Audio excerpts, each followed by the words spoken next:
Hey everybody, Destin here, and I'm with David Jaffe today. Jaffe, thank you for joining me.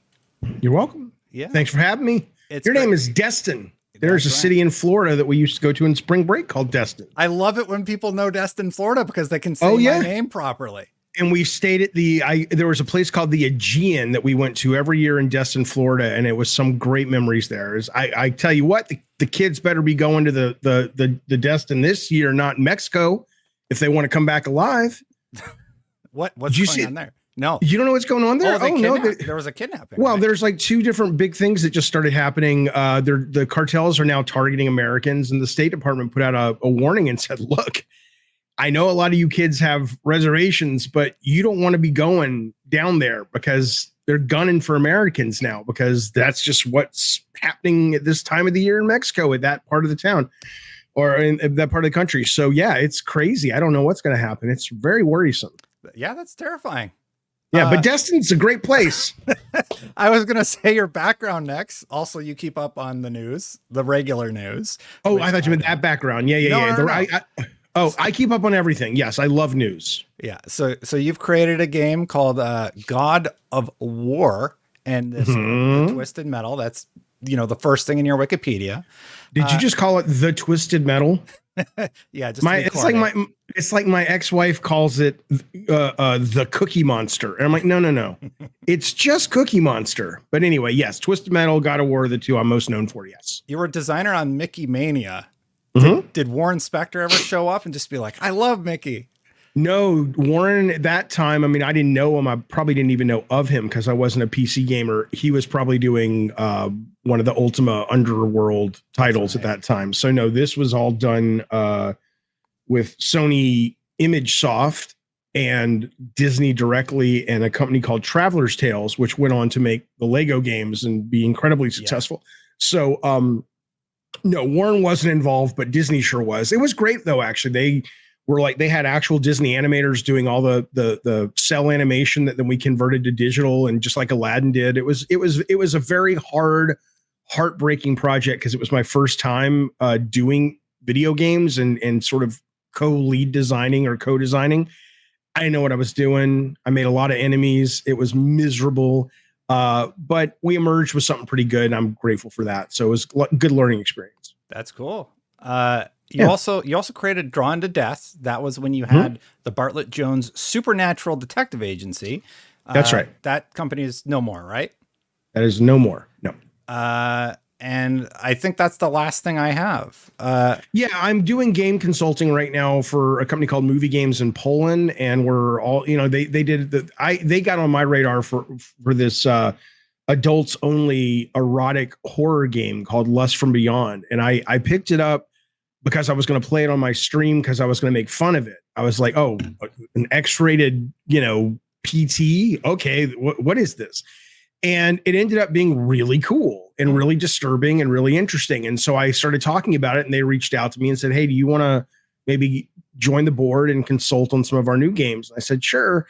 And so we're doing that. And I'm working on a new horror game with them. Whether it gets off the ground or not is, it's every time you throw a game out there into the world, the game gods have to decide if you're worthy at that point in time. So you probably get 75% of the stuff killed before anyone hears about it, but it might go, it might not, but that's what we're doing. But most of my time, 99% of my time, other than those very allotted moments with Poland, is my show, Gabbin' Games, and my channel. Cool. Yeah. And people know you. I've watched Gabbin' Games. I like it a lot. Thanks, man. You kind of inspired me to be a little bit more like myself on this channel. Like, I talk a lot about the Activision deal, and one thing that I try and do is, like, I just try and talk like a normal person. I read the stories, then I give my personal reaction. I don't really want to. What were you doing before? On the channel, I was just doing like Destiny stuff, like Destiny videos and montages and stuff. And then I started doing conversations about like the state of Xbox. People know me from Podcast Unlocked, which I do over on IGN. On paternity leave right now, so I'm not really doing anything, but I'll be back in April. And then, I love talking about Xbox, and I just started doing that, and it really resonated with people. So now I'm. Yeah, I think Xbox is at least in the gaming core culture, and just, I think deservedly so. I mean, they made their bed for a long time, and they're still kind of making stupid decisions. But I think they've done really well in the last couple of years in one area or a couple areas. They've been horrible in first party management, but uh, everything else though, they're really on fire. And I love my Series X. In fact, I just bought a Series S for the living room, and I was like, I've never owned two of the same console, but I'm like, you know what? It's cheap enough. I want one out there on the big TV. I want one where me and my son can play games together, where I'm in my room and he's in there. And I've even though I play PS5 quite a bit, Xbox so far is my favorite console this generation. It's great. Wait, I'm confused. You can own both consoles and be critical of them both? And I also have a Switch and a MetaQuest and a PSVR. Well, yeah, it's bizarre. You can, it's so dumb. Oh my God, dude, it's so dumb. It's ridiculous to the point that I've learned to at least try to start to disengage from discussing console wars, only because I don't know who's trolling and who's not. I have to assume there's a huge percent, like 80% of these people who troll, because you can't tell me there are this many human adults on the planet that are genuinely this invested in which multi-billion-dollar company sells more hardware. Thank you. I can't believe it. Yeah, I can't believe it. But you know what I was thinking. Yeah. Yeah, it's weird. But anyway, yeah, so that's great. I love that you watch the show. I appreciate that. But it's interesting that you're like, you weren't using your own voice. So what does that mean? You were like, you're just reading the news. For so long, I would like, I think I was the first person ever to do video game news online. I did it back in 2007. Maybe Yahoo was doing it, or Yahoo. Okay. Say it. But I kind of started. I started the show, The Daily DL. I got hired by this company, Screw Attack, and then I did Hard News, and then the IGN Daily Fix started shortly after that. And kind of everybody does it now. Right? Oh, were you the guy on the Daily Fix? No. That was Naomi, I think, was the first. Naomi. I know Naomi, but I was like, I didn't know you did it as well. Okay. I did a few episodes, but Ty Root, who was the producer at the time, talked to me. He's like, we love Hard News. Like we watched it, and we think it's a really good idea. And that was, by then I had joined IGN and kind of gone from there. But I'm really proud of that accomplishment in my career in another life. That was like a million years ago, right? Oh, I know. Yeah. Talking about console stuff, though, the first question that I usually ask people is about the Activision merger. And I'm curious what your thoughts are. You ask everybody that. You go into a bar, meet a woman, it's like, hey, Activision merger, what do you think? I'm married with two kids. I'm not going into bars anytime soon. You're married with two kids. You're going into a bar all the time soon. Soon. But fair. So what is my take on the Activision merger? Do you think it'll go through? I absolutely think it will go through. Yes. Okay. For two reasons. Why?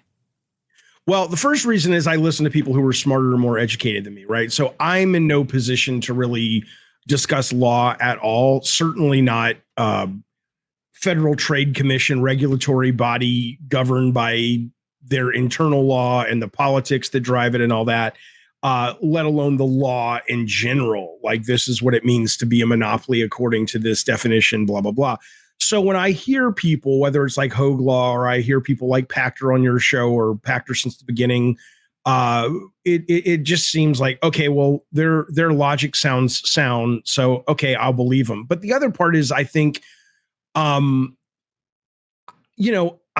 don't have a dog in the fight in this. I mean, I would love to see the console. I would love to see the, what's it called? The publisher bought by Xbox. I'd love to see the deal go through personally, because I think it's good for the medium, right? But that aside, though, I'm like, I don't really care. And so for me, it's more about looking at it and going, everything I've read from Sony and everything I've read on the internet from the news and Activision, and this news is coming all the time, and I don't see the logic behind why anyone would block it. I see the reason that Sony doesn't want it, and I see the reason why people who traffic in console wars and whatnot and clickbait, people say I do that. I don't think I do, but whatever. Never. We'll have to discuss what clickbait means, I think. But I understand why they would be opposed to it. But when you actually listen to what Microsoft's saying, and then you hear Sony, you're like, what are you arguing? You're not arguing a good case other than you just don't like it. You know, and that's fair. I respect that. I've said Jim Ryan to me seems like I have a lot of respect for Jim Ryan. If I was in Jim Ryan's job, even it was really fascinating to hear Pachter talk about Sony in such negative terms as a company in terms of them being just idiots and jerks, and I forget exactly what he called them, but it wasn't kind. I look at Ryan and I'm like, if I was Jim Ryan, I'd do the same thing. I would do everything in my power. I would humiliate myself on the world stage or on the console world stage, which he has. He is literally, not literally, but he has figuratively taken his testicles, cut them off, and buried them somewhere in the sand that he may never find again. He looks like a fucking loser. And he makes Sony's developers, who are probably they're definitely some of the best in the world, may very well be the best in the world, look like they can't hang with the big dogs of Infinity Ward. What are you talking about? Right? Of course they could. Not to mention Bungie, which they could, bring on to do a shooter. So even though, like I said, I do the same thing because he's like, I don't have a pot to piss in when it comes to the logic of this deal, but I'm going to do everything I can to block it because that's my job. And I appreciate that. I appreciate that leadership, even though I think he's going to fail because he should fail. Because he doesn't have a good argument. What he should do is should go back to his people and say, look, we got Call of Duty for 10 more years, and we're going to take a bath for the next 10 years because we're going to have to pay an exorbitant licensing fee to put it on PS Plus. Because if we don't do that, we're really screwed because then people will start thinking of Sony as the box you pay and Xbox the box you get for free. Psychologically, I know it's not free. So he should be going back to his people and saying, and he probably is, but he's doing it behind the scenes. We got to figure this out. We have to crack this Call of Duty nut. It's ridiculous that we're beholden to one franchise. And I'm sure he is doing that. Yeah, it's something like 1.5 billion a year, I believe, were the reports that they released. It's a lot. It's a lot of money. I'll be giving to Microsoft. So I am curious, specifically, why do you think Jim Ryan is so worried about this deal going through? Is it really going to be that detrimental to PlayStation? I think, well, certainly it's a hard question because I don't know. What I can tell you is it will certainly cause them to have to shift. They're already shifting with these 10 service games they have in production, which is exactly the right thing they should do because the worm is turning. And I got, the internet sometimes they don't want to really discuss anything. They just want to be right, and I'm always okay saying, oh yeah, I was wrong about that if I'm wrong. But when it comes to this, when I said the other day, it's like, I did this video called like, how to save Sony or something. And everyone's like, they're up 300%. They don't need saving. What are you, and I'm about to do a new video today about it because, I was in the audience when Owada-san was doing his GDC 2006 speech. And I'll kind of spoil my video for people who watch both. But he stands on stage and he says, I want to tell you a story. There was a company in the 80s that was on top of the world, making tons of money, the number one product. And then it appealed to everybody, families and everything. And then in the 90s, this other but this other company comes along and they steal the number one position because they make it cooler and it's hipper and all this stuff. And they put that number one company into number two. And then eventually the number two company found a way to do something no one thought about doing, and they ended up being number one again. And everyone thought he was talking about Nintendo, and he's like, I'm talking about Pepsi. And he said, Coke stole Pepsi's thunder in the 90s. It still has the soda market, but for water, which was, I think, Dasani or maybe Dasani's Coke, but whoever, that they dominate that market now. And so they created a new market. The point being is that Sony, just because they're on top today, part of being on top and staying on top is going maintenance, but also the ability to read the tea leaves, to have your ear to the train tracks and go, where's this business going? And I heard Pachter talk about that with you. And I can tell you without naming names, I've heard very high up executives at Sony talk about that, where the powers that be at Sony, it's not that they have to be gamers, like they have to have platinumed Elden Ring, but they really don't seem to know. Like, some of them do. Scott Rohde, who runs PlayStation America, trust me, that guy's more of a gamer than you and I combined. Mm-hmm. Shuhei Yoshida is more of a gamer than Scott Rohde is, right? There are core gamers in the executive branch, but above those guys, a lot of these guys who are in running parts of the ship are like, they don't know Pikmin from Pac-Man, but they're still making these big decisions. So the idea that, well, everything's going great, why would we change? It's like, because everything's changing around you. And that's why the Sony fans really got at me this week, because I was like, I'm not saying Sony's not great. I'm not acknowledging they're way on top now. I'm saying that this industry is changing. Mm-hmm. And if you have kids and your kids are going to be even, having kids is a brilliant way to understand where the market is, because my kids came up, they're like 17 and 19 now, but they came up with Roblox and Minecraft and Fortnite and Among Us and, the Disney Channel Flash games for a while. They're not console gamers. They're not going, I want the next Xbox. I want the next PlayStation. They know what these things are, but most of their friends, most of that generation are playing on phones and tablets and PCs and MacBooks their parents bring home from work. Mm-hmm. And, Microsoft gets that. Sony seems to think that the console market is going to be the same as it ever was until, the sun explodes or goes out. I don't know. Yeah. What it's going to do. You think it's going to go out or explode? The sun. I don't think it would go out. It would explode. You don't think it'll fade? Right? Alexa, will the sun ever die? She's not on right now. Listen to me. ChatGPT kills Alexa. I'm sorry to say. I love Alexa. That ChatGPT. Oh my God. Do you see the thing yesterday? ChatGPT 4 was announced. No, I haven't tried it out yet. It's good. Go watch. Let me tell you two things real quick. I will get back on your show. I know it's your show, but I got to tell you. So this guy, the head of OpenAI that has ChatGPT, he says, let me show you what this thing can do. It basically can read images now, right? Mm-hmm. So you can put an image in of, he showed like eggs and flour and milk, whatever was in his fridge. And he says, what can I make with what you see? And it sits there and gives you recipes just based on what is in the photograph. Wow. Then he takes a napkin or a notebook page and he writes like it's chicken scratch for a web page. And he takes a picture in his camera. You can see this online, by the way. This is not, I'm not being hyperbolic. Mm-hmm. He takes a picture in his camera, shows it to ChatGPT and says, make a website out of this. And within 20 or 30 seconds, he has a functional single page based on his napkin sketch for that website. Wow. It is crazy. People are making games in it. So the point is, Alexa needs to step up her game because she don't even know what's happening with the sun. Let's get back to the Destin show, everybody. Hey, everybody, it's me, Destin. No, now I got to go check that out. You damn right you do. It's going to change the world. What's up? Let's go. Sorry. So hypothetically, the deal goes through, Sony's, I think Sony's going to be fine.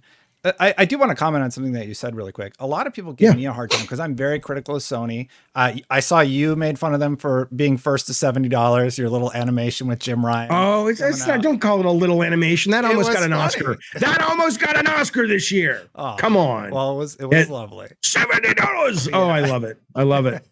I thought it was pretty funny. But thank you. Yeah, they were first to 70 and they're worried about this Activision deal. So if it goes through, is it really going to basically destroy the industry? Because that's where we're at with the claims right now. No, God, okay. Back to your way back question, which seems like a year ago, about how is it going to hurt Sony? Mm-hmm. I think overall the deal, if it goes through, is going to be wonderful for the industry. And I'll explain why in just a second. But as it hurts Sony, if they can't see, Sony is built so far their brilliant, wonderful, admirable legacy on a couple of pillars, and probably the biggest one is production value. And the problem with that is as great as it is, the cost of production value keeps going up.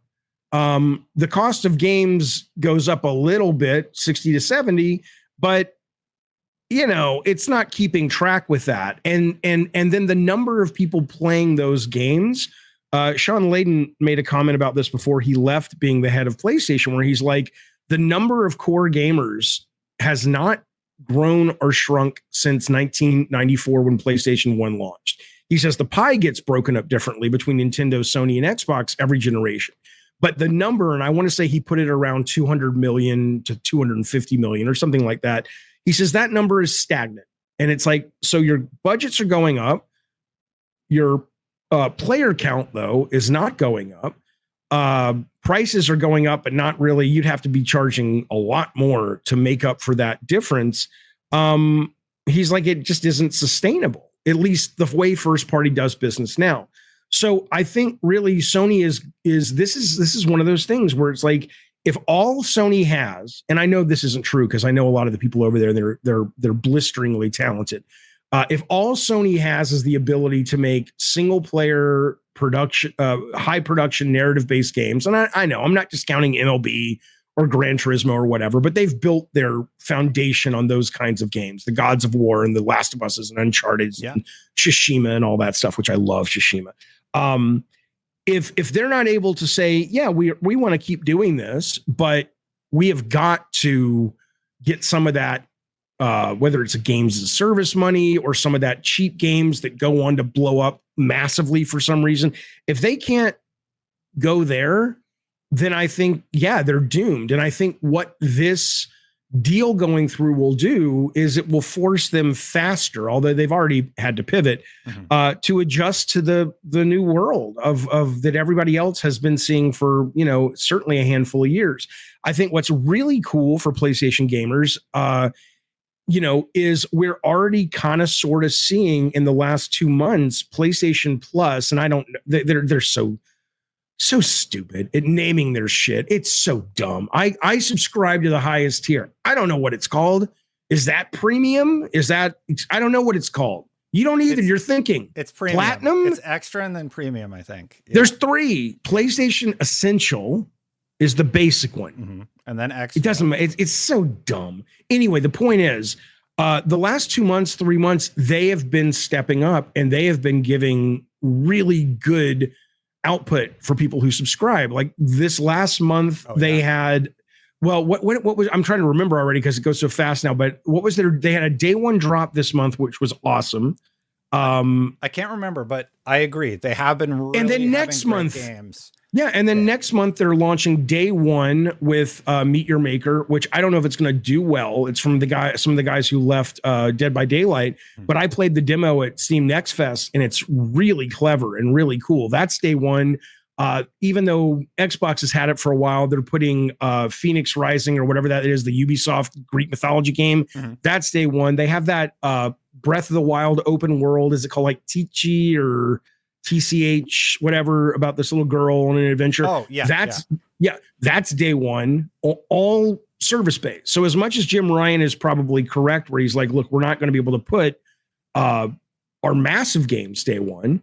They are bringing some heat to that service now. And they're also, look, Horizon Forbidden West, whether you loved it or hated it, that came out in a year on that service. So I think they're already being dragged reluctantly into the future. And I think if the deal goes through, they're going to have to pivot, but that's great. I mean, that's what keeps it exciting, and I think the industry gets better. Yeah.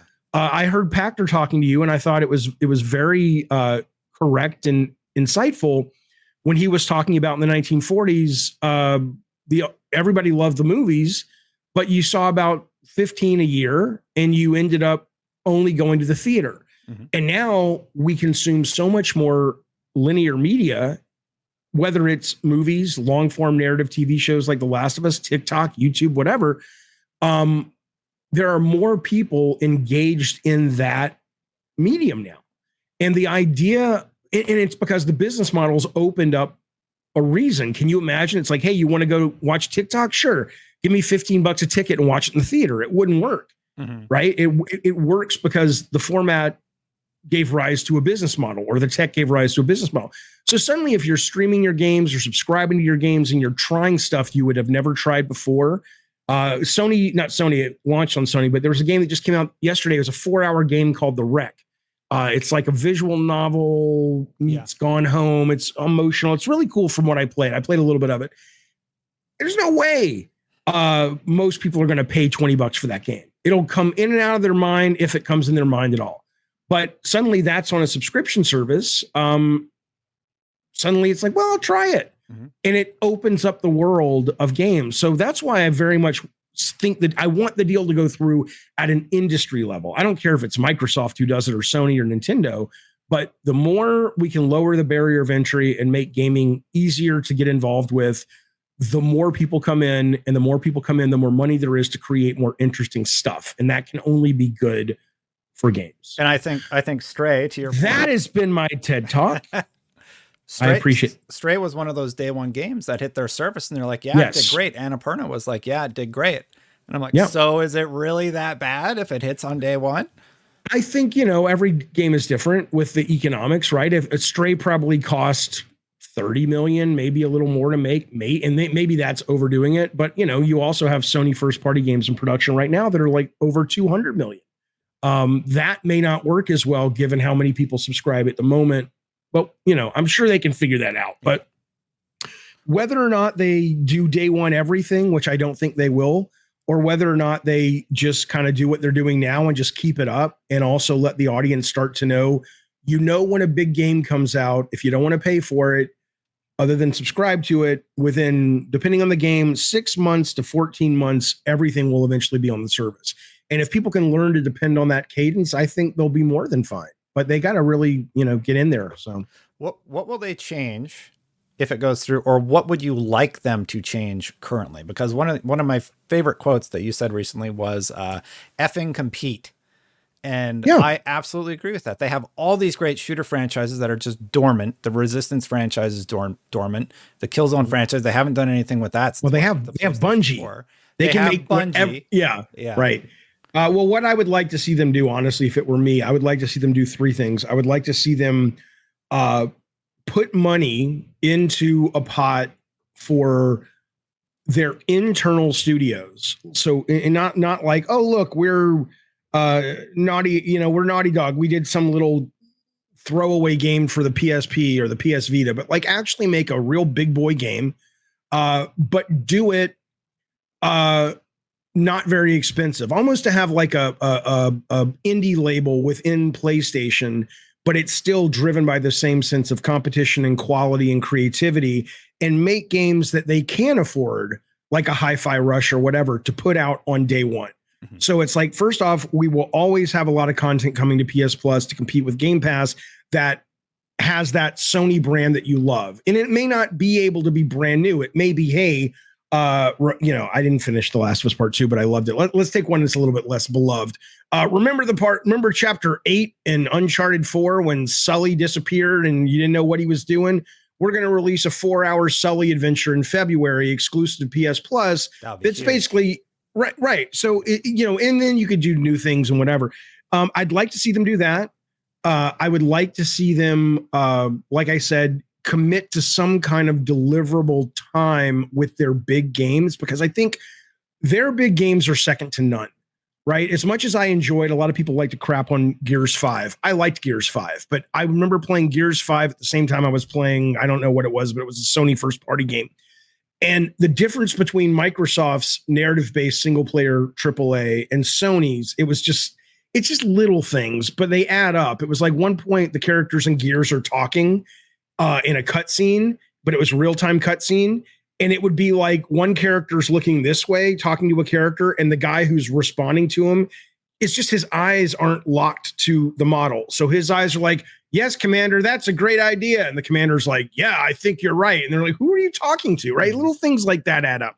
So I think having them say, look, they can build a philosophy and a marketing model off this idea of, yeah, we know they give it to you day one, but sometimes you have to wait for great things. Sometimes, you can get a hamburger at McDonald's in 5 minutes, or you can wait for a really good steak at Ruth's Chris. Which would you like? You want the hamburger? Go to Xbox, right? So I think if they were to say 6 months to 14 months, or just lock that down so people could have a sense of comfort that this subscription service is going to be valuable in that way. The last thing is all of these service games. This is my new pet peeve because I just got done playing the demo this weekend of a game called, and it comes out this month full, but it was like an open beta for a game called Deceive Inc., which was kind of like it was like a spy game, and it was like Spy Party and The Ship mixed with Among Us and Fortnite. And it was very clever, very cool, very interesting. I can't imagine it's going to be alive in 4 months or 5 months because it's just, I don't mean to disrespect the audience, but when I was playing with people, I said, what do you think? Do you think this is going to last? They said, no, I think it's too smart for most people. It's going to be dead pretty soon. And I hope not, because it's really good. Another one is, Meet Your Maker. Meet Your Maker is very cool. I'm not going to bore you with the details, but look into it if you don't know it. It's very clever, very smart, and it may take off, and it's differentiated in the market, but it's probably a little bit too much for most people. It's almost over designed. When I did a mode in Twisted Metal 2012 called Nuke, which I loved. The people who were able to play it, had a lot of network issues, loved it. It got played 10% of the time because it was very tactical and it had a lot to it and a lot of teamwork. End of the day, most people just went to team deathmatch, right? So for me, the idea of all this money these companies and certainly Sony are spending on games as a service, I think they need to go back to what Uncharted 3, I think it was, did with the lab, where they would just put out these not even materialed and textured levels. I think they should have farm leagues, and it's look, every month we're going to put out 2 or 3 of these experiments, and most of them won't work. But hey, that one worked. This thing that we're calling Among Us worked. Oh, let's keep working on that, and let's put out some new one, right? Because the money they spend, the risk they're taking. Look at Rumbleverse. Rumbleverse just shut down. Yeah, that was a bummer. Beautiful. I didn't like it because I thought it wasn't very sticky, but it was beautifully produced, beautifully animated, wonderfully executed. Same thing with Knockout City. It's Rumbleverse could have known well in advance if they had a hit, if they would have put something out really rough. And I know it's not for most PlayStation gamers, but there would be enough people that they could look at it and go, that's weird. People, we like Rumbleverse, but nobody else does. Let's take those resources and put them on this game that for some reason we've had it up there for 4 months. People, and then eventually they're like, that's the one we're going to put a lot of money into. Mm-hmm. I think all these companies need to be doing that, and not with a focus test, but fail fast mentality of cell phone games. But anyway, I would say Sony should be doing those 3 things. Do you think that Shuhei Yoshida is kind of doing that right now? He seems really involved in the indie scene. And when all those indie developers were complaining, I really feel like he corrected a lot of at least my read is. Well, give me an example. I mean, I love Shu, and I think she's doing a great job. But as it relates to what I'm saying, most of the indie games that Sony is putting out that she was championing, I don't feel fall into the category of, let's do something commercial that's also indie, right? I think maybe the guy with the roller skates, which was awesome. What was that game with the bullet? Roller Dome or something like that. Roller Dome was great. It probably still wasn't very commercial comparatively to what they could do. Hey, let's make an Uncharted, or let's come up with a new franchise, whatever. But I think coming out just with indies that's not my master plan for Sony. My master plan is fund games that go through marketing, that go through the green light process, that are not the service games, but the monthly Game Pass or PS Plus games that drop day one, that have that same DNA of great Sony first party, everything from execution within reason to, hey, is this going to sell? Is this a good idea? Is this a commercial idea? That's what they need. But putting out here's an indie game I made about my year in Cambodia where I realized that all humanity is connected. That's great. But and make those, do those, support those. But that's not gonna knock Microsoft off when Microsoft is day one Starfield or day one Call of Duty. They're gonna need something a little bit more sexy than that. That makes sense. Thank you so much for watching. I Need a Haircut. I also need you to hit that subscribe button, hit that bell. If you like this content, please consider subscribing. Now, back to the interview. Yeah.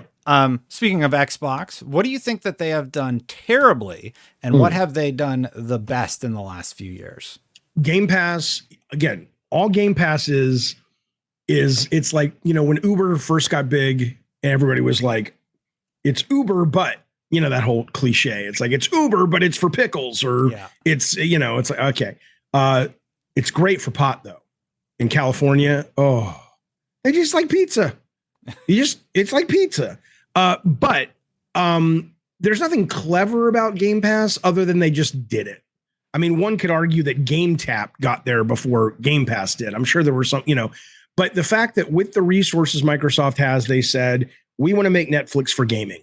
Totally simple. But then they're also going like Netflix, we want to take our war chest and we want to spend a lot of money to make sure that if you are on this service, you are going to get, like, if you look at the number of studios they own and deals they have, they are capable, forget all the third-party stuff that they put out every 2 weeks on Game Pass.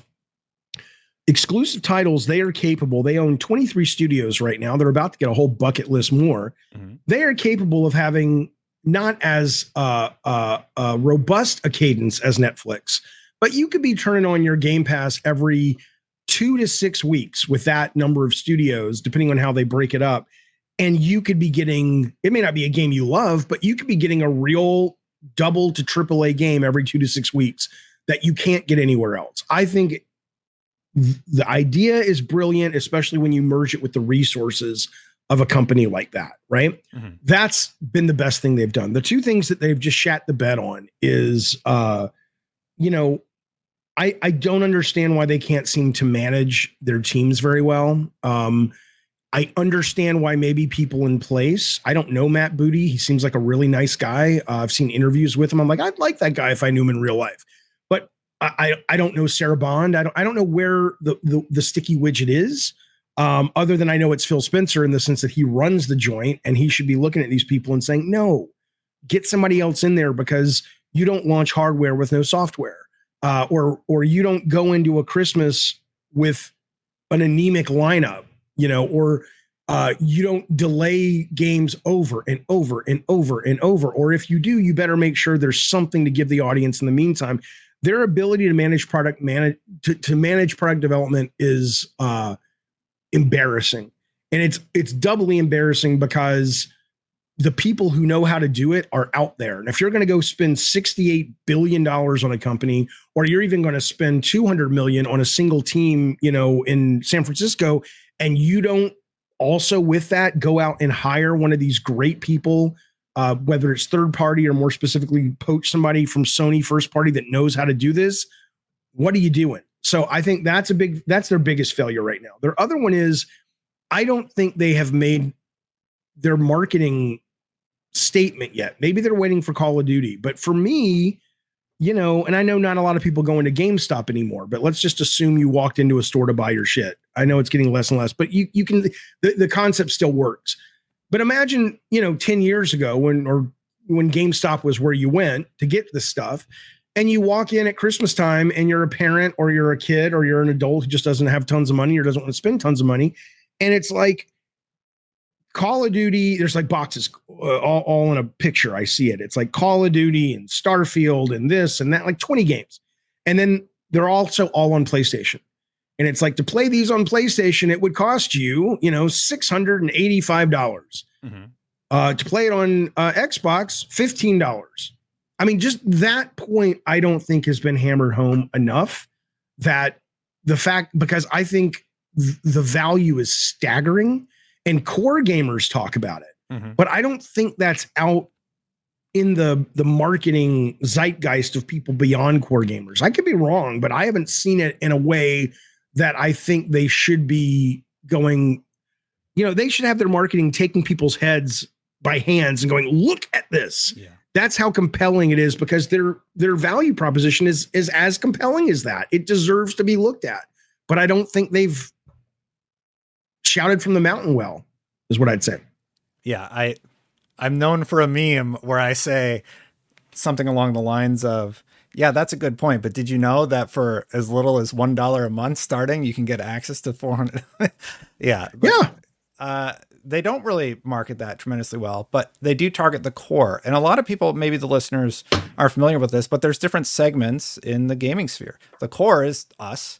You know, yep. Probably anybody watching this is likely in core, but then it goes beyond that. And I talk about the grandmother that goes into Costco and wants to get a console. If the Xbox Series S is there, that's what they're going to buy. So like in 2022 and 2021, the reason Xbox was keeping up was because Sony just didn't have the chips necessary, the parts necessary to make those consoles. There's the Series S, and I bet they moved a lot of those units. And now that they're more readily available, I think Sony's going to probably take off a bit. Yeah, I mean, Sony still has the brand name, and Sony, you know, again, I tell people when they ask me which would you buy, assuming it was a console choice, not like PC Game Pass or whatever. You know, I saw the rumors yesterday about the PS5 Pro. Oh yeah, and I'm kind of like, you know, well, at this point, I'm just like, you know, I don't want to miss out on Wolverine. There are, you know, I'm enough of a core that I don't want to wait to play Wolverine. I don't want to wait to play Spider-Man 2. But the number of those games every year is getting less and less, not because the games are getting worse, but because it takes longer and longer to make these epics, right? And so there's a part of me that's like, do I want to refresh a console that I just bought a couple of years ago? Or let me just invest in an even better, awesome PC, right? Because ultimately it's all going to be on the PC anyway. And 90% of what I play is available on the PC. So I'm not saying I'm not going to buy the PS5 Pro. I'm just saying that, you know, it's a tough sell. Yeah. And so I don't know. I don't know if Microsoft is going to be able to really convey that message. Because even then it's like, yeah, you got a PC, don't worry about it. Hell, I can 90% of the games I stream from Game Pass play great. Same with PS Plus. I was playing God of War Ascension that you can only stream. And I was like, that's great. I wouldn't, if you told me it was a streaming game, I wouldn't know it. Right. But I get that not everybody has that. But as Pachter said, eventually they will. I'm 51. I was in college when I stood on the steps of the USC bookstore and saw a dude from Mac come out, and everybody was surrounding a Macintosh. And what he was showing off was video on a computer.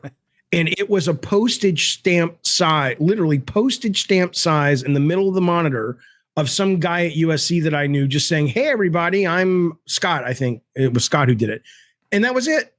And that was, you know, I don't know, 1993, 92. They saw the potential. Right. So the idea of looking at it and oh, it's never going to stream. All right. Shut up. If you and I are talking like this now and we could bring 40 other people on and still talk, yeah, we are going to stream. Yes, that of course we are. Shut up. I mean, you know what it is? I wish these game fans that don't vibe with me would just be like, you know what, Jaffe, I don't like what you're saying because I really like the way things are. I like physical. I like to collect. I like the camaraderie of going in a game store. That's an argument I can respect. Yeah. I go, yeah, of course, things change and it sucks, but there always will be something like that. Just like with even records, right? Record stores don't exist for the most part, but they still do, and they do a decent niche business. But they don't say that. They push back on these arguments that are like, how can you deny streaming of video games? Because it works. And it's like, no, it'll never be the same. Nobody cares. Most people don't care if it's exactly the same, right? It's like, it's good enough is the sweet spot for 95% of people. In terms of accessibility and cost. And, you know, will the movie be better in terms of picture at IMAX? Yeah. But you know what? I'm going to watch Avatar: The Way of the Water or whatever the fuck it's called. I'll watch it when it comes to Disney Plus on my whatever my TV is in the living room. I will. Yeah. I get exactly what you're saying. Cause when I was a kid, it's like signing up to rent movies from the library. Like, you know, you get them like a year later, or getting to rent your one game a month from your local video store. Right. Imagine if that younger Destin was like $15 a month and you get 400 games to play. I could not imagine it. You are talking about when it comes to a very niche consumer, the kid gamer that loves games. The people that emerge from the Game Pass generation are going to look at games for a variety of reasons very differently, because you're absolutely right. I was raised with the Atari 2600 games, and those were like $50. And if you were lucky, you got 3 a year. If you were lucky. I mean, some people were really rich, got everything, but you know, most people weren't out there buying games, you know. So the way I view the value of games is both old fashioned and different, but compared to a kid today who's like, I mean, think about it. Listen, I hate to ramble, but it just fascinates me. When I was a kid, we didn't have a lot of money, right? And so the idea of getting a PlayStation, well, I'd have to time travel, but the idea of getting, the coolest, newest console day one to play that really cool game, I'm like, maybe in a year we'll be able to save up and get it, blah, blah, blah. Mm-hmm. Now, if you're a parent and your kid is like, take Cyberpunk. I know people piss on Cyberpunk, but it has become a really great game. Mm-hmm. But when it launched, forget the bugs, everybody was excited about it for a couple of days, and they realized it was a problem. I was the best version of Cyberpunk I could play on day one was on my television streaming from Stadia, right? I mean, because all the other ones were buggy. And imagine being a kid and you're like, well, we can't afford an Xbox or a PlayStation or whatever. But, you if you want that game, I can subscribe for your birthday for a year to this service, PS Plus, whatever. It's just going to change the way people view the medium, which I think is amazing. I don't know what to entry is going to get lower. Yes. And how they perceive the value of games, good and bad, how they grow up with a much bigger library of knowledge of game language. I mean, most people today, when I talk about metaphors and stuff in video games, are like, oh, Jaffe, that's reaching. That's reaching. I mean, I was an English major, so my brain is kind of tied, and trained to do that. But I also play tons of games. When you have a whole generation coming out of the Game Pass, PS Plus era that also have tons of games experience, you're going to start having people that have a lot more nuanced ability to talk about the medium. I think it's amazing. Yeah. Wonderful. It's great. I think it's great also. And I'm excited about both companies having to compete in unique ways. Should the deal go through? If it doesn't go through, I still think that'll happen. Sony's talked about moving into mobile and such. But I am curious, how are you feeling about Xbox in 2023 and beyond and PlayStation in 2023 beyond as separate brands? I'm not talking about Nintendo because... Beyond? What do you mean? Well, like 2023, 2024 into the future.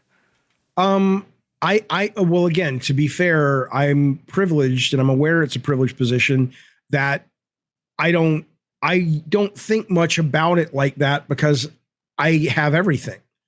Right. Yeah. So I don't really care what happens to Xbox or PlayStation. I mean, I'm like, games aren't going anywhere. Yeah. Right. So I was a kid in the 80s and the industry crashed, but the industry didn't crash. The games industry did not crash.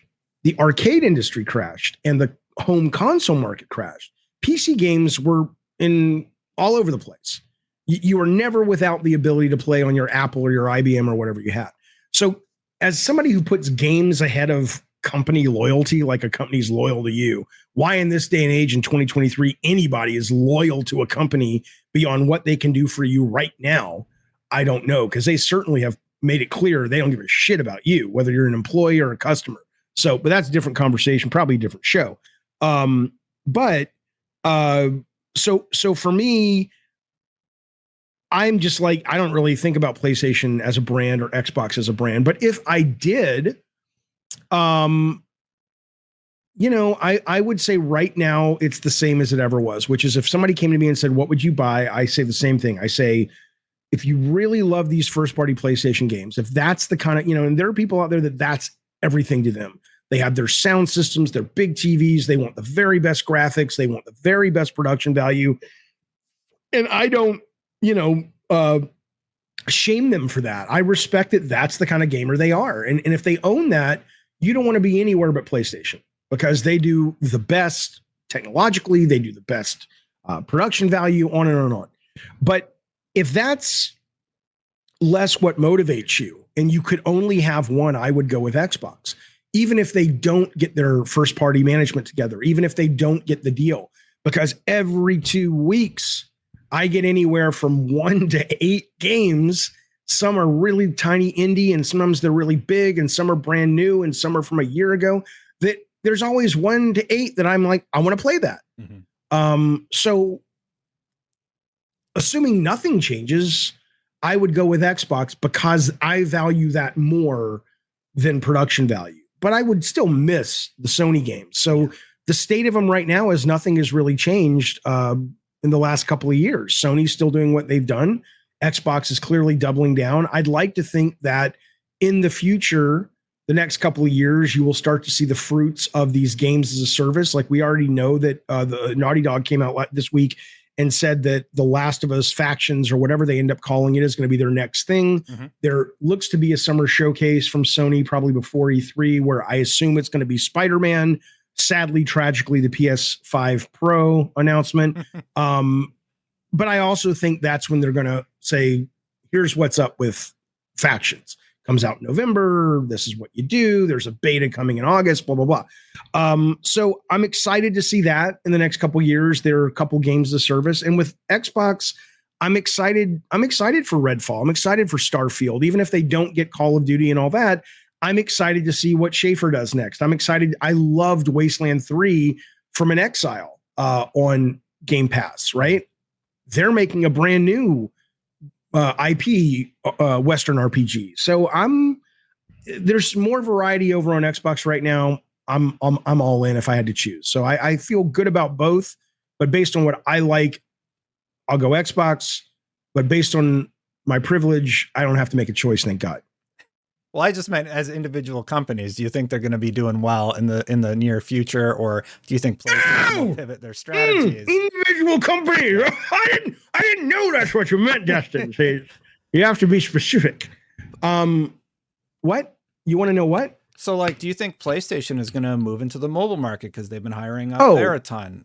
Well, we know they are. They've already said as much, right? Yeah. Will they diminish the gap with PC releases? Is that going to take place in like 2024? Okay. I think the mobile market, we know they're going to get into. The real question there, to me, to everyone, again, I thought it was so interesting to hear Pachter talk about all these other companies just going and buying mobile studios that already figured out how the sausage is made. Mm-hmm. And Sony's just like, well, let's build it from the ground up. Why not? Hopefully they've brought people in that understand the market. Unless they want to make a Sony gamer phone, which I would love. They have the Xperia phone is good, right? No. I don't. Oh, these people. I don't. 44 frames per. Yeah, but you're talking about. You're talking about satisfying a gamer's need to have the very best tech on the screen. I'm talking about a much more fundamental problem, which is I don't want to play a game on this thing. As much as I have great Wi-Fi, I don't want to play Halo on my phone, and I don't want to use my backbone and bring that out and let's put this in the backbone and play in the movie theater. I want a phone that looks like the PSP Go, that's clamshell, that lets me slide up, and I have controls. And then I want PS Plus on it. And it's still a phone. It's still a smartphone. And then Sony's also making exclusive stuff that you can only play on those phones. I don't know why. Look, I'm in the minority because if people wanted it, they'd already do it. And I know they did the back in the day, there was a phone like that from Sony, but it was, the software was crap. Mm-hmm. But as for mobile, if they don't invent a phone, I think honestly, it's really going to be about, do they understand that market? I don't understand. And what I can tell you is I subscribe to Apple Arcade. It's $4 a month. I love it because it's none of the microtransactions. There's no ads, and there are genuinely great games on that service that I can play on my phone or my Apple TV. I don't know if they're kind of going to go that way, or they're going to kind of go, look, we need to basically come after. I mean, the last big mobile game I knew about was Clash Clans. I don't know. We need to acquire Marvel Second Snap. Dinner. We need to acquire. I love Marvel it. Snap. I love that. I can't, but I play it on my PC and my phone. But somebody needs to go buy up Second Dinner tomorrow, because they've proven twice now the key people there know exactly what they're doing with that stuff. Okay. So that's kind of a gray area. I don't know who they've brought into that team. As for Sony's PC stuff, I don't know the data. I know recently they said that the last PC game they put out, which was it, The Last of Us, or Returnal. What was the Last of Us Part 1's about to come out, and Returnal. There was something that came out before Returnal. Maybe it was Returnal, where they said it really, maybe they said it didn't really do that well. Like compared to God of War, compared to Uncharted, there was another one that it's almost like there's been like diminishing returns. Well, like I'm sure Spider-Man did well, but then Uncharted 4, which is like Uncharted, first. No, it was Uncharted. It was like the collection, Thieves, Legacy of Thieves, it kind of just like So I don't know if that is anything that Sony will take as a signal other than, well, yeah, nobody knows Uncharted on PC, and these are old games that have been remastered. So it never was going to be a huge hit. But other than that, it seems they've had quite a bit of success. And I saw the other day, they said the rumor is the next game they have coming on PC is Rift Apart from Ratchet and Clank, which I just think is an amazing game. Just an amazing, a wonderful game. So I'd like to see the time shrink, but the people who think it's stupid have a point. I mean, look, you keep shrinking that time. I ain't buying a PS Pro. If suddenly that time goes from a year or 9 months to 2 months or 3 months, I will never buy Sony hardware again. Mm-hmm. Not because I hate them, but because I'll invest that money in a upgraded PC. Who wouldn't? Right? So graphics card.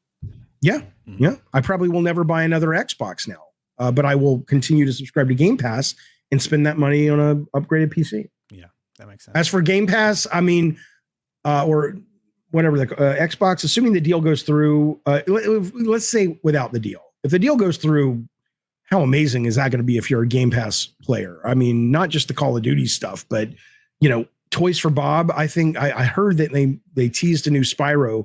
Their Crash game, I think, is the best Crash game ever made. Even the Naughty Dog ones aren't as good as Crash 4, right? So you're going to get that stuff. You're going to get some of the Blizzard stuff like Diablo, not Diablo 4 on launch, but once that rolls into the deal. But yeah, I mean, there's a lot they've announced for Game Pass, but the stuff coming out after Starfield, like Avowed, I don't know. I haven't seen it, obviously, and people tell me it's built off of Pillars of Destiny or some universe. Pillars of Eternity. Yeah, apparently that's a beloved RPG universe I've just never played before. So maybe it's exciting, but whenever I hear people talk about it, I'm like, it just sounds kind of generic fantasy, which isn't a bad thing. That's what Skyrim is. But to me, nothing beyond this year with Game Pass that they've announced has me going, ooh, I'm excited for that. But, I am excited for every time I see Redfall, more and more of it, I go, that's interesting. It may not be good, but it's interesting. I feel like I'm the only one that's excited about Redfall. Well, I'm excited about Redfall. Yeah. Okay, so we can have a party. Yeah. It looks a Redfall party. It looks sort of like Destiny, and you collect loot. I like loot games, so I'm like, yeah, okay, I'm interested. Well, I like Harvey Smith games and I like Arcane games. I didn't love Dishonored, the series, but I love everything I've seen in this. I like the setting, the universe, and what they say is if you play it single player, it will feel like a single player Arcane game. Is that true? Is that even possible? I don't know. But if it is, how cool would that be that when I'm playing by myself, I can get immersed in the world and the puzzles and the fantasy. And then if friends join, we're having a great time doing that as well. So I'm excited for it. I'm a little skeptical because what they claim is really hard. I don't think anyone's ever really done that, but it's Harvey Smith, it's Arcane. Okay. And then Starfield, I'm super excited for. I love open world games like that. I love the vision of Starfield. When I hear them talk about the big questions of Starfield, why are we here? What is humanity? That very Arthur C. Clarke 2001 real sci-fi questions, not just like, and as much as I love Star Wars, it's not just like, I'm the bad guy and I'm on a spaceship, but it's like, what are these signals that are appearing all over the universe? What do they mean? I'm all in. Unless it's just a piece of crap, I think that's going to be a really fun game. I'm looking forward to it. So. Me too. If you have a little bit more time, I did have a few questions more about your career and just like begin the questions. It's funny because you're such a professional channel. I was like, okay, well, Destin has this professional show. I should come on there and just be like professional. I can't. No, it's fine. I keep writing down time codes with SW next to it for the bleeps, so I'm doing okay. No, you're doing great. Very clever, lad. Very clever. So going way back in your career, and I'm sure you've been asked this question a lot, so I debated asking it at all. 18 inches, boy. 18 inches. I was a you? huge God of War fan in college. Like, had the posters on the wall, listened to the commentaries, you know, behind Were the scenes you stuff. intentionally doing that? Like you were like, I don't want to have women come near me. Yeah, Was basically that was was the goal? plan. Okay, No, I understand. really liked the first game. So getting to hear, Cool. you know, you and Well, your thank you for colleagues. playing it and liking it on behalf of all of us who made it. I appreciate that. Yeah, well, I'm curious. You worked on Twisted Metal. I wasn't as Mhm. huge of a fan of Twisted Metal. Twisted Metal's fine to me, but God of War really resonated with me. So I'm Okay. curious, did you ever expect it to be that big? Was it a marketing push? How did it become what it was when it launched? So the answer to that is I vacillated constantly between delusions of grandeur.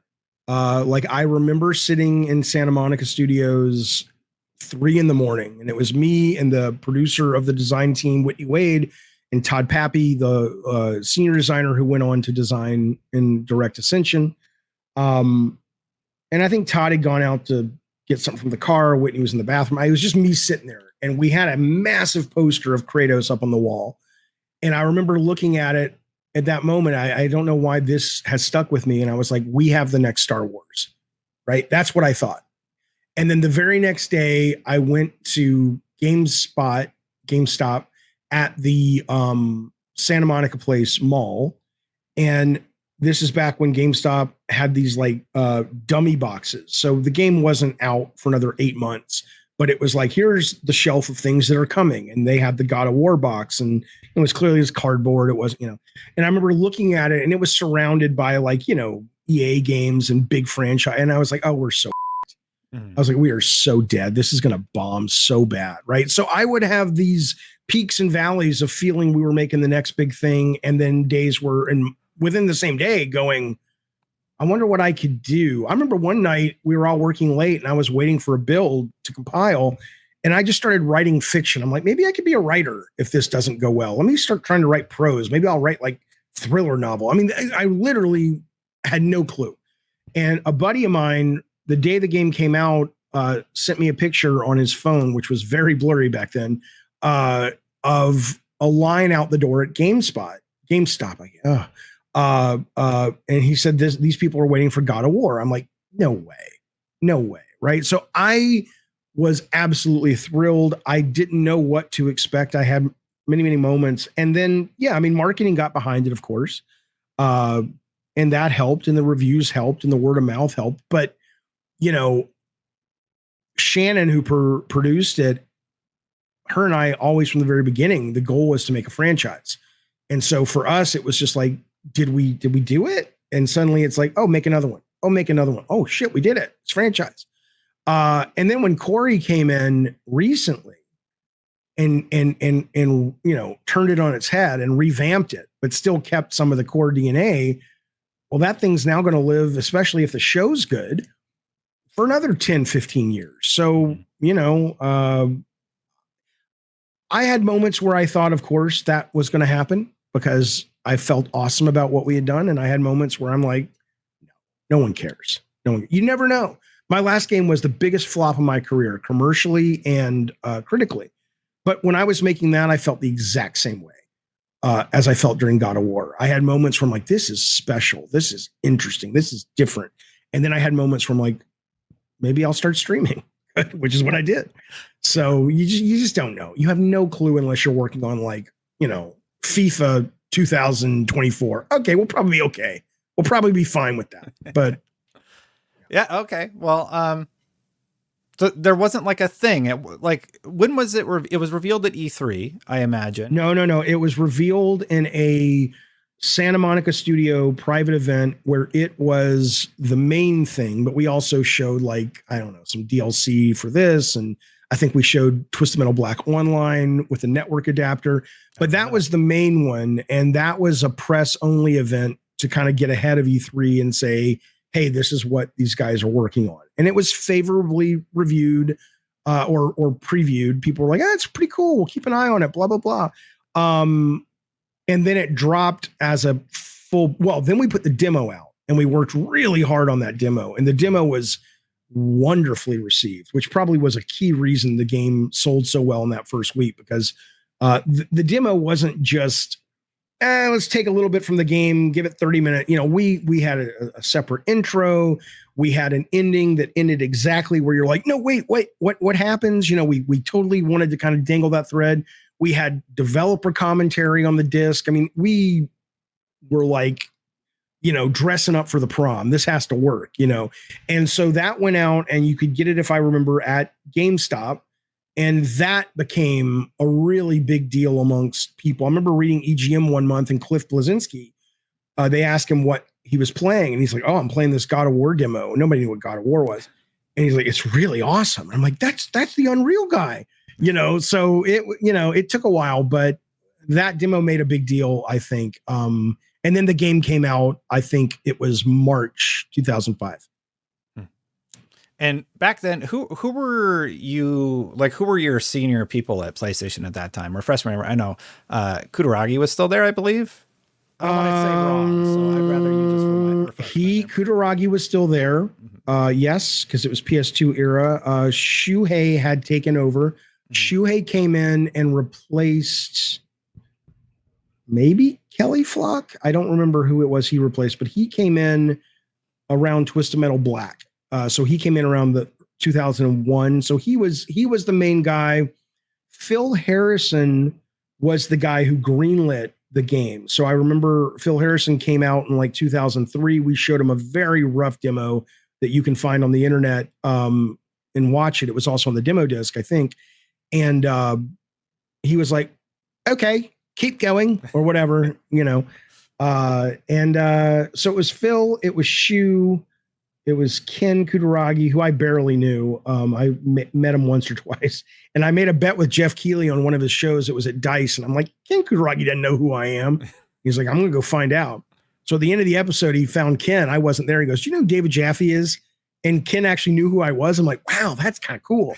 And then obviously Alan Becker, who ran Sony Santa Monica and then ultimately went on to run Sony Japan, was running Santa Monica. Shannon, who went on to run Santa Monica after Alan left, was the producer, who I had poached from Treasures of the Deep from Namco, from Black Ops Entertainment, I think. So those were kind of the main people, I think, if I remember.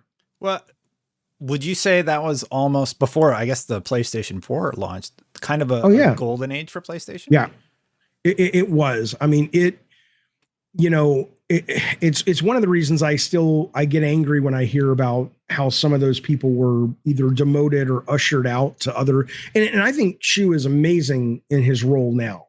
And it speaks volumes to Shu that he has been able to do what he's been able to do, and that he doesn't, whether the man has an ego or not, I couldn't tell you, but he definitely takes what a lot of people would look at as a demotion and is just like, I'm going to run with this. And he's done great, in the indie space. But, I don't think he was treated as respectfully as he deserved to be. Sean Layden wasn't. Alan Becker certainly wasn't.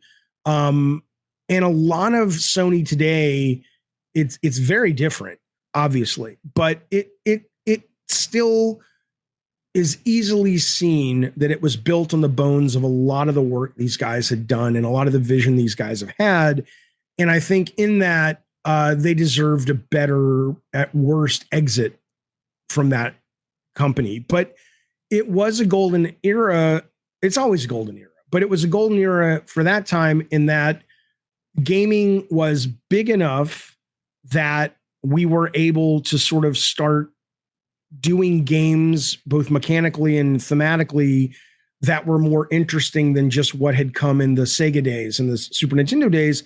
And the technology was cool enough that we could step outside of just little side-scrolling platforms. And those people really pushed us, and the budgets were low enough that they could push us to really try weird shit. And sometimes that weird shit became the normal. It became the hit. And sometimes it crashed and burned, but it wasn't like a big deal. You spent a couple $1 million, it didn't work, pick yourself up, scratch yourself, wipe yourself off the dirt, get back in the game. Now you up, talking $180 million loss. It's a very different, as it should be, way to get a title greenlit and way decisions get made, which is honestly probably why, like, I don't think I would have, if I went back in time and I was 21 or 22 whenever I started, I wouldn't be, I mean, you never know, but I don't think I would have the same level of success in today's Sony. Because to me, Sony back then, AAA was what is A and AA. And that's my sweet spot. I don't need the best production value. I would rather have a cool idea or a cool thematic or something weird and different and interesting, but still commercial than like a relatively generic thematic, but boy, it looks like real life. That's not for me. Do you think that's so dangerous? I would be making indie games. What's that? Do you think that's dangerous for developers today, that they're kind of in that area where they potentially have to chase trends or no, but well, you always have to think about your audience if you want to be successful, but no, because the indie market, the AA market, especially with subscription services like Hi-Fi Rush would, who would buy that for $70? And I'm not saying it's not a great game. It's one of my favorite games this year, but there's so much working against $70 for that game. Right. Mm-hmm. So, I think there are more opportunities now. They're just not in AAA console development for those kinds of games, which is fine. I mean, it's really interesting because when when you're talking to just a console gamer, because they're like, oh, the games are the same. Even though Sony and Xbox have an abundance of indie games, most people just go to the front page and go, oh, it's Call of Duty and it's this and it's that, and then they don't explore. But if you game on the PC, you would never say that. The amount, if all you have to do is go to like itch.io and and a lot of it's crap, right? There's no walled garden for the most part, but a lot of it's really clever and strange and interesting and unique. And whether that's Steam or Itch or even like the best horror game I've ever played is called Deception by Red Candle Games. It is disturbing and weird and wonderful. It was banned on Steam and it was banned on the consoles because they made fun of the Chinese president, Xi, by calling him Winnie the Pooh or whatever, Xi, whatever, XI.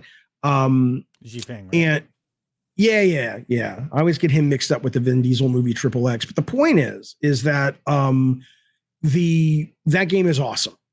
The game is fantastic. And you can only get it if you have a PC and you go to their site and you buy it and you download the file and you extract it and all this stuff. No PlayStation gamer, if that's all you do, or no Switch gamer or no Xbox gamer, if that's all you play, has any idea it's out there. But to play that game and go, oh, these horror games are the same. No, this thing is nasty. It's wonderful. So the point being, I guess, is that if you're a developer and you want to be really creative, there's plenty of space for you. You probably shouldn't go work at Naughty Dog, which is not to say Naughty Dog games aren't creative, but there's only a couple people really driving those ships, unless you are thinking I'm creative in how I bring my own essence to texture maps of tin cans that are background props. And I'm not being silly. I mean, that, a lot of people find great satisfaction in particle effects and all that stuff. But if you're more like I was, which is more of a creative director, I unless I was directing the games, I would be miserable working on those big games because it just feels like grunt work to me.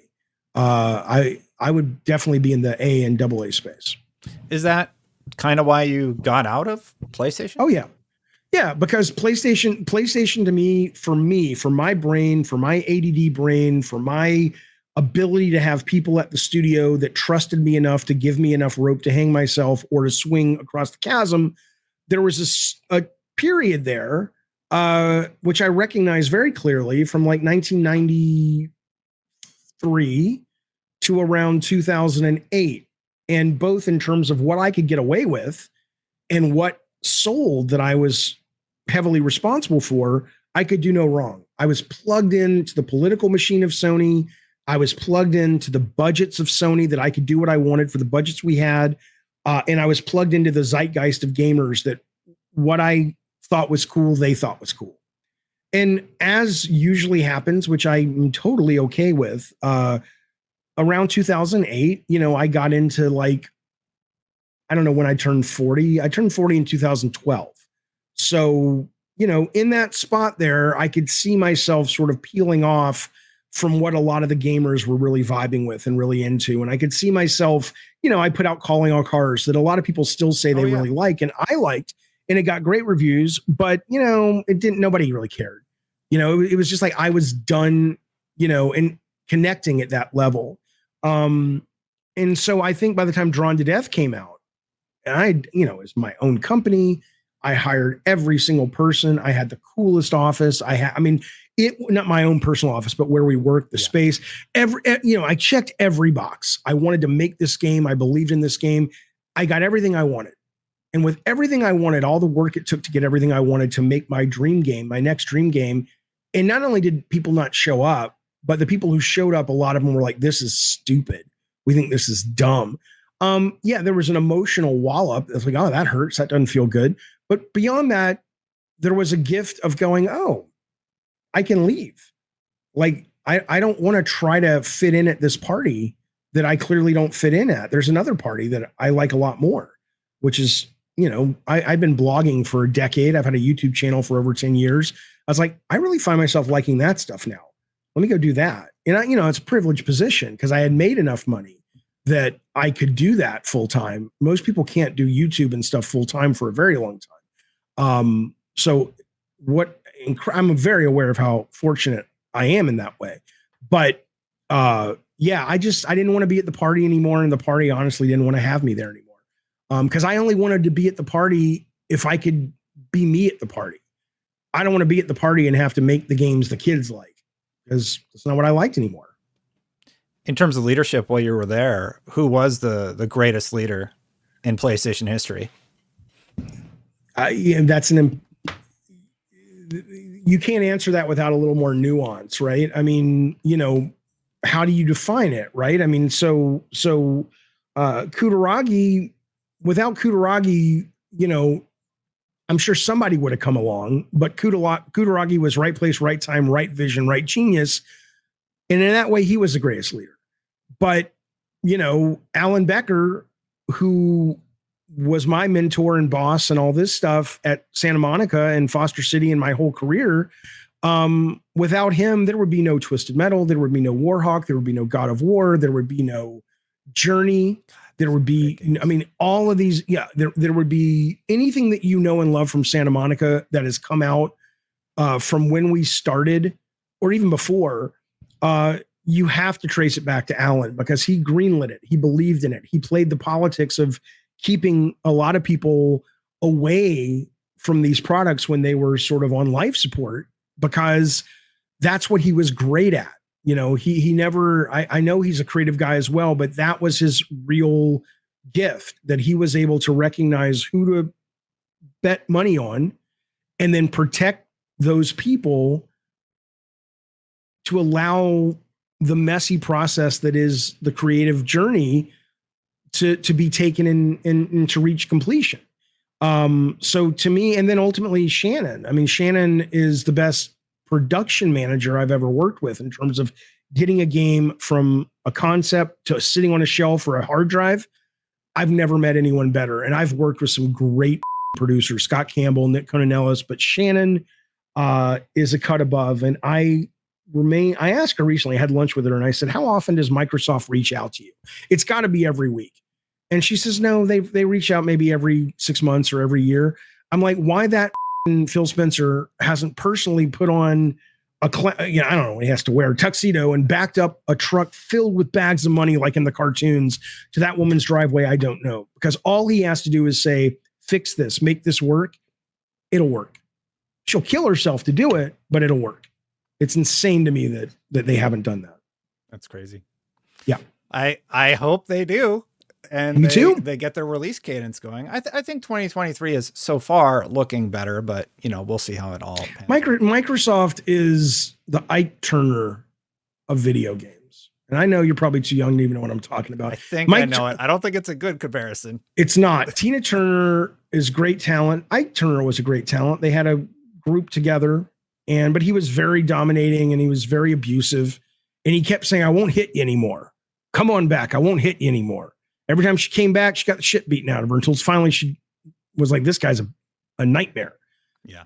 If I have to hear one more, this is the year. Trust me, it was bad last year, but it's gross. It's not even a meme anymore. Now it's just like a poster for, abused people in relationships. It's like, if you go to somebody who's being abused tragically, and I'm not making a joke about it, it's tragic. It's like if you go to them and you say, you are an Xbox gamer and your abuser is Phil Spencer. Like that's Phil Spencer is your abuser as you are to Xbox. Trust me, it won't happen again. It happens every time. I don't know. I'm tired and I don't know if that analogy landed. I don't care because sometimes you just have to take chances. You understand, Destin? I get it. You have to go out. Yeah, you got it. Come on now. But what I'll say though is, I'm just tired of that excuse, and enough is enough. But end of the day though, just like with Sony does stuff I don't like. I still buy Sony. Yeah. What am I going to do? Cancel Game Pass? No. It's the best deal in gaming. What's your favorite game right now? I play everything. I mean, yeah, you seem like you play a lot. Like I don't have time to play anything really. Well, I don't know. I haven't finished Elden Ring, but it's my favorite game of all time. I'm like 250 hours in, 100 level 170 or whatever. I'm not great at games, right? So I literally just yesterday hired an esports coach because I'm tired of being just walloped by my Gavin Games community when we do game night. And I'm like, you know what? I'm going to pay this guy for 5 classes. I'm going to record it and stream it so people can see what it's about. But I'm like, because I suck at them, right? I'm just not good at them.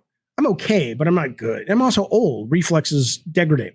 So anyway, though, loving Elden Ring, loving Marvel Snap. Atomic Heart, I think, is great. I don't know why some people are saying that's just No, it's really creative. That game is weird in a really cool way. Playing that. Playing The Wreck on PlayStation, Call of Duty. I'm still playing the second season Reloaded, kind of 2.5 came out today. Excited for that. They're adding the shredder. I might have to get the shredder. They're adding like a shredder skin from the movie. I might have to get that. I don't know. I didn't know they were adding that. Oh, that's cool. Fortnite, believe it or not. I only knew Fortnite. I mean, I knew it. I know Donald Mustard. Donald Mustard almost directed God of War 2. Oh. Because I saw his stuff with Advent Rising, and I went to dinner with him in Utah and said, please come, and he said no, and Corey, and he went on to make Fortnite or the Fortnite multiplayer. But anyway, though, I was aware of it. My kids liked it when they were a lot younger, and then it's like, whatever. I know a lot of hardcore gamers made fun of it, and it's stupid, but they got rid of build mode. They didn't get rid of it, but they have non-build mode modes now. So you don't have to worry about building and stuff. So there's just like straight up deathmatch. They have tons of user-made levels and modes. It looks great. It's fun. I recommend to your audience, if anyone's watching and either they've been turned off by Fortnite because the core gamers kind of make fun of it, or I don't like the art style. I don't love the art style either, but it's as good as Warzone or it's as good as DMZ. It's different, but to poo-poo that game is really missing out. To allow your ego to get in the way of that great service game. And I'll tell you something else. Roblox. I know. Roblox for kids, blah, blah, blah. Absolutely true. But I saw, it was on my show the other day. The Call of Duty game that somebody The Call of Duty game that someone made in Roblox. Are you kidding me? It looks amazing. That's the future. And then Roblox also put out a video a couple of weeks ago where they're using AI to start working with the user to make it. So you can watch this video online. It's like, I want the car to be green with a foil shiny material. Boop, it happens. I want the car to fly. Boop, it happens. I want it to be raining. Boop, it happens. I want when it's raining, the car to skid a little more than it does right now. Boop, it happens. Right? The idea of everybody being able to design, just like everybody can pick up a notebook if they want, and if they have the discipline and write it a novel or a screenplay. The idea, literally yesterday, ChatGPT-4 was out 2 hours, and there's already Snake and Pong that was literally done by the guy going, make me a game like Pong, make it so it runs in a browser, this, that, the other. It took it like 20 seconds. Wow. And you have Pong. Now, again, Pong, who wants Pong? I know. But take that. It's about the potential. look forward. Look what Roblox is doing. Look what Fortnite is doing. Look forward. And we're eventually going to be at a point, not terribly long from now, where you're going to have a game that looks pretty decent, 3D, and you're going to walk your avatar down a hall, and you're going to be able to say, make this hall look like a, D&D, kind of like from that scene in this movie. Boom, you have it. You walk down the hall. You know what? Make a corridor to the left, right where I'm standing, and put some steps and put some enemies with crossbows up there.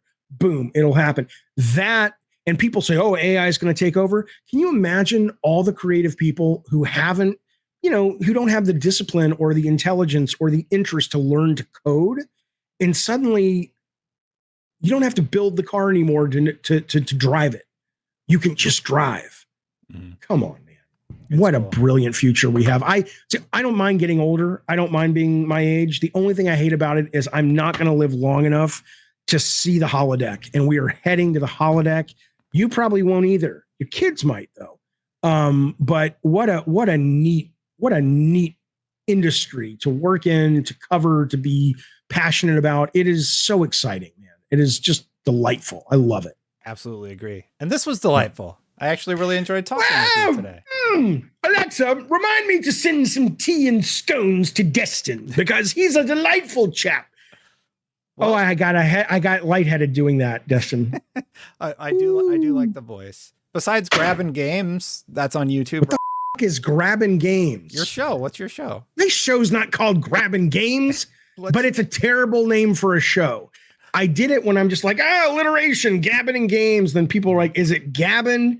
Is it Gabbin with an apostrophe? Is it Gabbing? And I'm like, oh shit. And I've already committed too much to the branding. I can't change it now. It's, first off, just go to YouTube and look up David Jaffe or at David Jaffe Games. But the name of the show is Gabbin, which in the South means, you're just shooting the shit, and games, right? It's very vulgar. It's not adult like we're talking about. We did talk about blue waffles once. You don't know what that is, look it up, but don't let anybody see you looking it up. Look up blue waffles. I'm not even with you. You know what a blumpkin is? No. Yeah, didn't either. So my chat told me. Do I want to? I don't know. I won't shame you if you want to. And then you and your wife are like, I'm glad that Jaffe introduced us to Blumpkins, but I'm not going to tell you what they are. But the point is it's not it's not very pro. It's very chill, shoot the shit show. But Gabbin and Games, YouTube, David Scott Jaffe on Twitter. Come on over, check out a show, check out a video. I'm divisive. Not everybody's going to love me, but if you love me, you f***ing love me. You know you do. You know you do. Just like Dustin here. I know your name's not Dustin, but Dustin and Destin. I always. All right, interview over. What do people call you? You said I'm the first one to get your name right, or one of the few. I get Dustin and Justin all the time, and do they not know how to read? It's Destin. How do you get Justin from Destin? Yeah. Sometimes I get Devin, and then I'm just like, you're not even trying. Isn't that a litmus test of like, you're too stupid to talk to me? Yeah, I just kind of like. Well, I don't think of it that way, but I just say it and I just go with whatever they say at this point. Maybe I'm just mean because I think of it exactly that way. I'm like, if you can't be bothered to know the name of my show, this interview is over. Yeah. Grabbing in games. What the I'm sorry. I'm tired. I haven't slept very much. I do not care. Go get your baby. Put the baby on the show. Yeah. You can't do that because people are weird, but enjoy being a dad. It's so much fun. So much. Not everybody loves it. I don't want to be one of these guys. It's the press talking thing. But for me, I have loved it. It has been the joy of my life, man. So I wish you well with that. It sounds like your kid's going to have a lot of fun. Dad plays games, loves games. What a great thing to be if you enjoy it. I've loved it. So congratulations on the new baby, and I wish you well. Thank you so much, Jaffe. Thanks for having me, man. Yep. Thank you so much for watching. Of course, if you're not subscribed yet, please consider hitting that subscribe button, hitting that bell. I do hope you like the content that I've been putting out. These interviews have been a lot of fun. Thank you so much to the members for supporting the channel. I really appreciate it. If you want to see these before anybody else with no ads, click that join button to do so. I post all my videos ad-free, and you can support at whatever level you want to get access to that. Check out my interview with Michael Pachter. We referenced it a few times in this Jaffe interview, and I'll catch you for the next one. Bye for now, everybody.